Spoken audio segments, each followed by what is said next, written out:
တတိယအကြိမ်ပြည်သူ့လွှတ်တော်ဒုတိယပုံမှန်အစည်းအဝေး29ရက်မြောက်နေ့ကိုဇူလိုင်လ22ရက်ဒီကနေ့မနက်10:00နာရီမှာနေပြည်တော်ရှိပြည်သူ့လွှတ်တော်အစည်းအဝေးခန်းမမှာကျင်းပရာ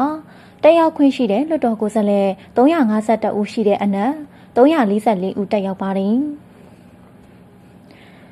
အစီအစဉ်အရမေကွန်များမေးမြန်းဖြေကြားခြင်းအစီအစဉ်ကိုစတင်ခဲ့ရာဒဂုံမြို့တိမြောက်ပိုင်းမဲဆန္ဒနယ်မှာဦးတင်ဝေကကုန်စည်နှုန်းကျဆင်းရေးနဲ့ဈေးနှုန်းတည်ငြိမ်ရေးမြစ်တို့ဆောင်ရွက်မည်ကိုသိရှိလိုခြင်းကွန်ဟိမဲဆန္ဒနယ်မှာဆိုင်းကျော်လှကကွန်ဟိမြို့နယ်ကာလီမြို့နတ်လန်ခမ်းယုံမွေတော်ဟိုနှင့်ဖျားလမ်းမကြီးအားကွန်ကရစ်လမ်းအပြင်ဆောင်ရွက်ပေးရန်အစီအစဉ်ရှိမရှိသိရှိလိုခြင်းနင်းခေမဲဆန္ဒနယ်မှာဆိုင်းထွန်းစံခေါ်ဆိုင်းစီဟန်ကနင်းခေခရိုင်ဟိုမိန်မြို့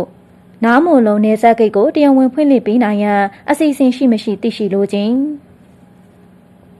ကျောင်းကုန်းမဲဆန္ဒနယ်မှာဒေါက်တာထိန်ဝင်းကလျှက်စစ်စွမ်းအင်ဝန်ကြီးဌာနအနေဖြင့်2029-2028ဘဏ္ဍာနှစ်မှာလျှက်စစ်စွမ်းအင်ကဏ္ဍမြင့်မြပါဝင်သည့်မြည်သည့်လုပ်ငန်းများမှာဆောင်ရွက်မဲ့နောက်နှစ်စဉ်ဘဏ္ဍာရေးနှစ်အလိုက်လျှက်စစ်ကဏ္ဍမြည်သို့ဆောင်ရွက်သွားမည်ပြည်ပနိုင်ငံများနှင့်ပူးပေါင်းဆောင်ရွက်စေရှေ့ဆောင်ရွက်မဲ့အစီအစဉ်များကိုသိရှိလိုခြင်းမောက်မယ်မဲဆန္ဒနယ်မှာဦးဆိုင်ဆိုင်တို့ကမောက်မယ်မြို့နယ်ဟိုနန်းနှင့်ပန်းတန်ကျေးရွာအုပ်စုတို့မှာလျှက်စစ်တံအောင်ရရှိနိုင်ရင်းနဲ့မြည်တို့ဆက်လက်ဆောင်ရွက်ပေးရန်အစီအစဉ်ရှိမရှိသိရှိလိုခြင်းကြံခင်းမဲဆန္ဒနယ်မှာဦးနိုင်မင်းဦးကကြံခင်းမြို့နယ်ဗက်ရဲမြို့မှာ66မြင်းဆောင်17 kV ဓာတ်အားခွဲရုံတစ်ခုကိုမြည်သည့်အချိန်မှာစတင်တိစောက်ပြီးမြင်းမြကြားမြင့်မီဖြစ်ကြောင်းနဲ့မြည်သည့်အချိန်မှာလျှက်စစ်တံအားပြည့်ပြည့်ဝဝ300မီကိုသိရှိလိုခြင်းတွန်တေးမဲဆန္ဒနယ်မှာဦးဝင်းမြင့်ကတွန်တေးမြို့နယ်ဘရင်တော်နှင့်မြတီတာရက်ကွက်တို့အားမြင်းငါးကရန်ရရှိရေးကွင်းစင်းဆောင်ရွက်ပေးခြင်းရှိမရှိသိရှိလိုခြင်း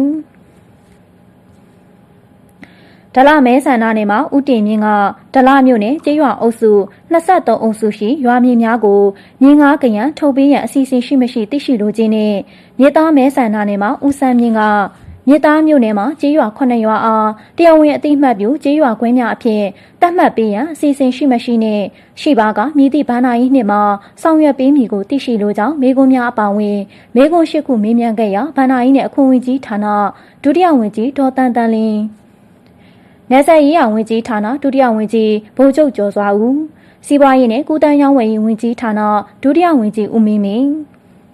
လျှက်စစ်နဲ့စွမ်းရည်ဝန်ကြီးဌာနဒုတိယဝန်ကြီးဦးအေးကျော်နဲ့ပြည်ထောင်စုဝန်ကြီးဌာနဒုတိယဝန်ကြီးဗိုလ်ချုပ်မင်းသူတို့ကပြန်လည်ရှင်းလင်းဖြေကြားခဲ့ကြောင်းသိရှိရပါတယ်ရှင်။